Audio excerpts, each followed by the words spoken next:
Thank you for watching. This will be my final upload on this channel, unless something, big and catastrophic happens. That's it. I have gotten to do so many things because of this channel, and I think that in doing all of that, somewhere along the line, without me noticing, it took a serious toll on my mental health. But I guess some context, I never really wanted to be a public-facing figure. I've always loved creating things and challenging myself, and it makes me really happy knowing that people love the things that I create. I realize that I don't need to be as forward-facing as I am on this channel for that to happen. To the stuff I made with my friends in high school, to the skits I made, to living in that house in LA, to my college videos and friends there, to these big stunts like Cheeseball Man and the lookalike competitions, I realized that the through line of it all was just trying to make people laugh. And I definitely have failed through this long career that I've had, but I think pound for pound, I'm proud of my body of work. And again, I'm so thankful that people have enjoyed it. The internet raised me. It made me who I am. It gave me a sense of purpose, and it gave me a community. But slowly, the internet stopped feeling like an escape and started feeling like a burden. And I think that feeling was reflected in me quitting for the first time, and it was also reflected in a lot of the stunts that I've been doing recently and trying to get people outside and get off their phones. As a creator, I've been on stage publicly for millions of people, and our brains, like historically, were meant to interact with 100 people total. And I think being perceived by so many people for so long has given me a lot of dread, and my self-worth has been tied to not only like the algorithm, but also what people say about me. And I care what people say about me because it's my job to, make things that people like. Part of being a public figure is having thick skin, and I think I have very thick skin, but when you're inundated with opinions, it just gets to you occasionally.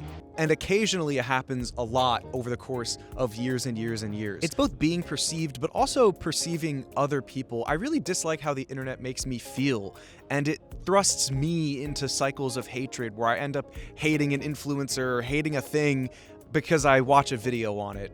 It just feels like really nasty. Like somebody makes a video on a person and how you should hate that person, and then I end up hating that person, and I find myself with just lots of hate in my heart that I wouldn't have if not for this place. And so if I'm gonna take a step back from the internet as a consumer, I feel like it's very healthy for me to also take a step back as a forward-facing creator. And that's not to say I'm not gonna be creating on the internet, because I think that unfortunately that's gonna be my job until the day I die, but I at least don't want to be as forward-facing as I have been.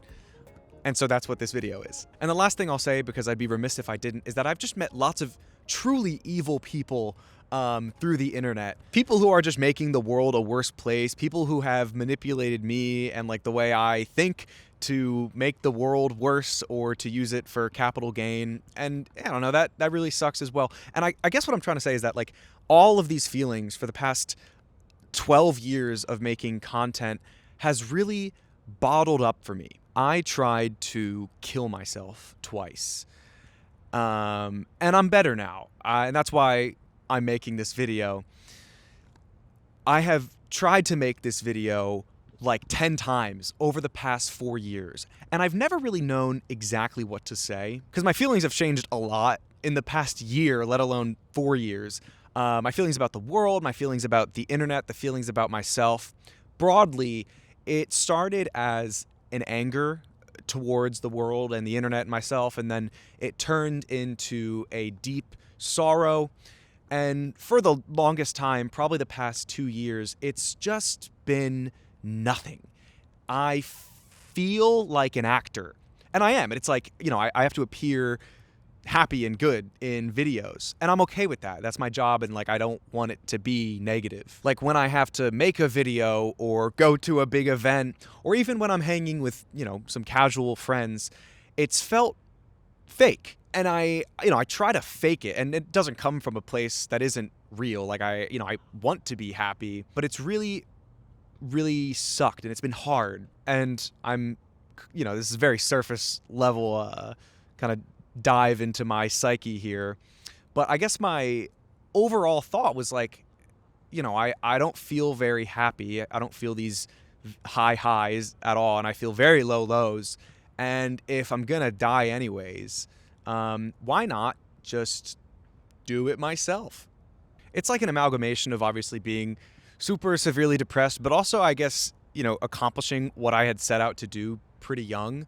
Like, all I really wanted to do was, like, be a YouTuber and make things people like. And, I feel like I've reached pretty high levels, which, again, I'm ridiculously grateful for.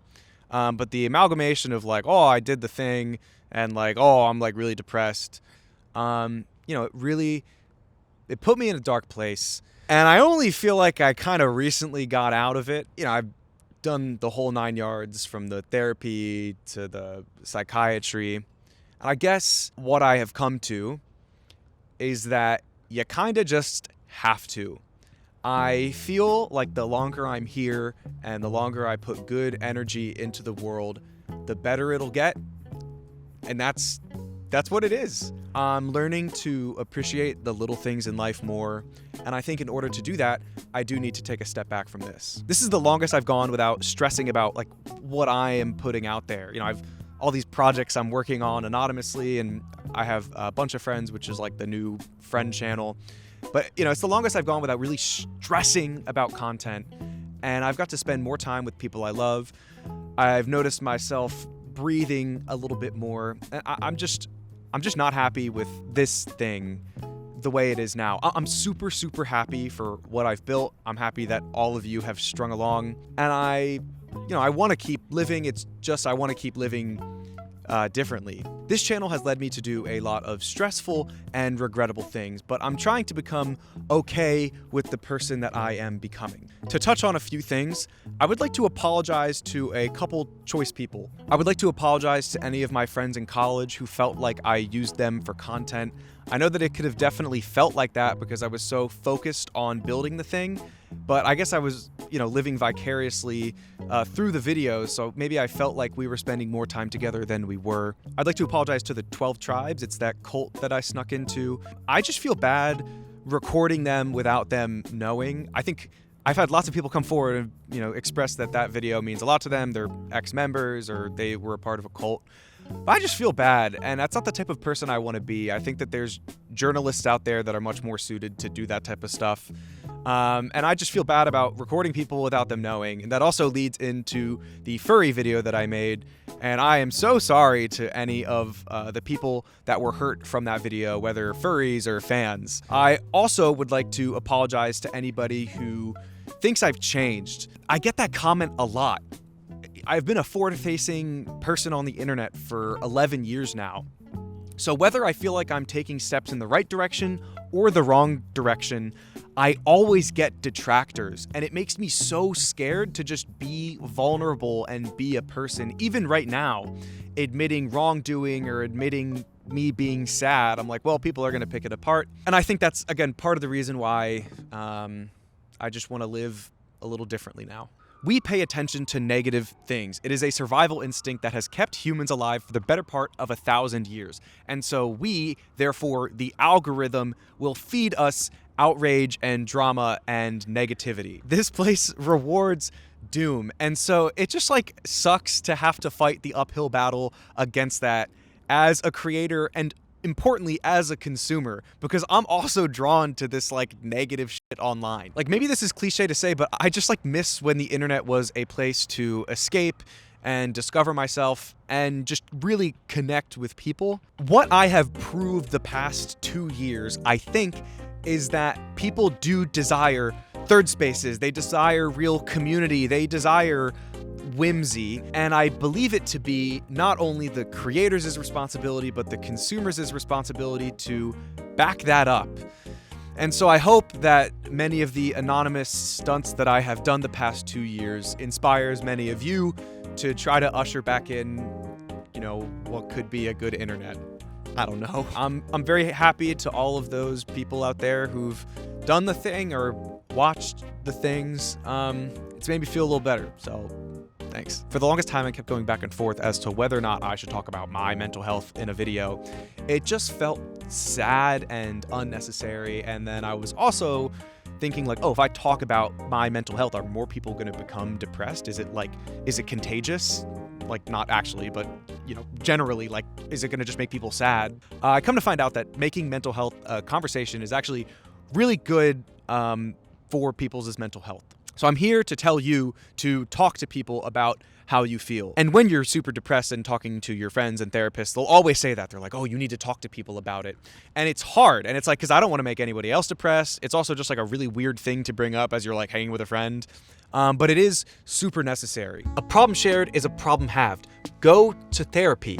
If you're too stubborn to go to therapy, don't be too stubborn to go to therapy. But if you are, talk to your friends, talk to your family. And if you're not doing that, you have to, at the very least, journal. Write down your feelings, all of them, all the time. You need to get them out of your head and onto a piece of paper or into your phone.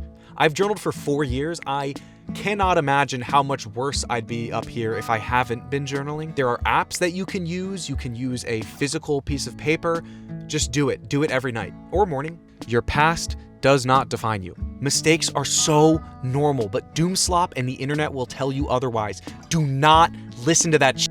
It's not healthy. Your phone is the root of so much sadness. I would recommend breaking your phone, but you kind of need it to like function in society. So there's ways that you can like limit your phone usage without just saying like, oh, I'm gonna limit my phone usage. There's a thing called Brick. This is not sponsored, where it's like you have to physically tap your phone to this thing to be able to use social media, or you could just buy little NFC tags and you could make that function the same way, or you can make a screen time password and give it to your friend so only your friend can allow you to use social media.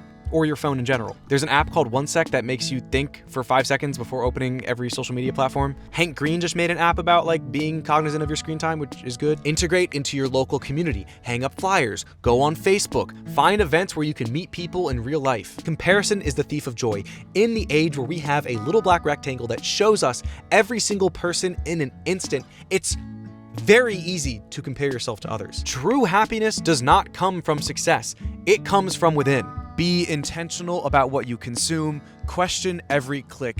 There's a psychological principle that says the only free will we have is in the split second that we're about to make a decision. I don't know if I believe all that. I'd like to believe in a free will, but if that little decision is true, that's the sauce. Right as you're about to click something, be like, wait, and don't click on the body cam footage of like a person getting gunned down, because it's probably not good for you or me.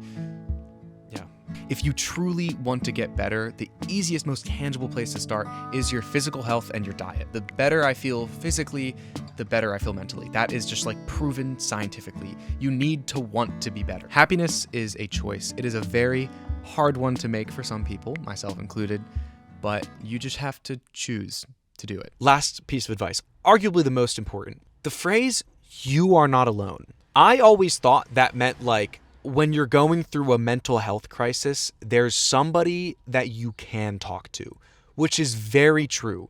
There are hotlines and there are websites and you have your friends and your family. That never really spoke to me. If it speaks to you, great.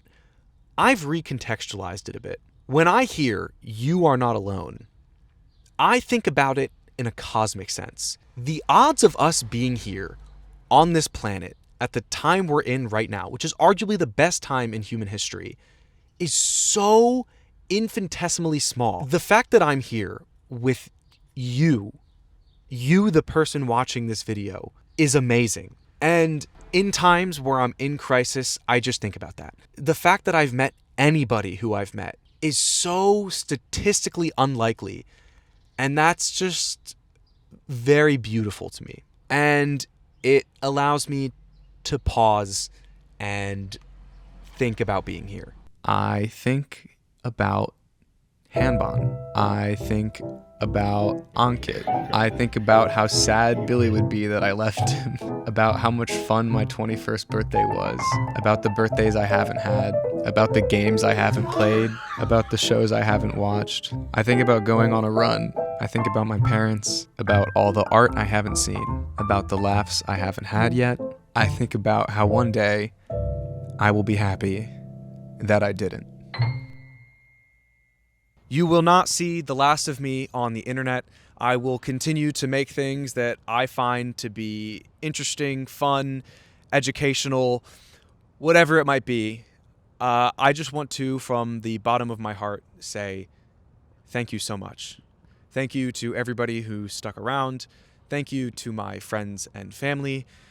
And most importantly, thank you for watching.